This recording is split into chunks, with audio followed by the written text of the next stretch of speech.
மனம் அழைக்கும் போது ஒளிந்து கொள்ள நீ வேண்டும். தாவணி குடை பிடிப்பாயா? அன்பே நான் உறங்க வேண்டும். அழகான இடம் வேண்டும். கண்களில் இடம் கொடுப்பாயா? நீ என் அருகில் வந்து நெளிய நானும் மனதில் சென்று ஒளிய நீ என் மனதில் என் உருவம் கண்டுபிடிப்பாயா?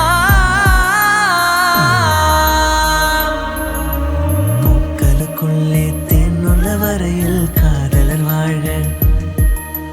பூக்களுக்குள்ளே தேனுள்ள வரையில் காதலர் வாழ. பூமிக்கு மேலே வானுள்ள வரையில் காதலும் வாழ. வாசல் வந்தாய், மெதுவாக கதவு திறந்தாய். காற்றே உன் பேரை கேட்டேன், காதல் என்றாய். நேற்று நீ எங்க இருந்தாய்? காற்றே நீ சொல்வாய் என்றே சுவாசத்தில் இருந்ததாக சொல்லி சென்றாய்.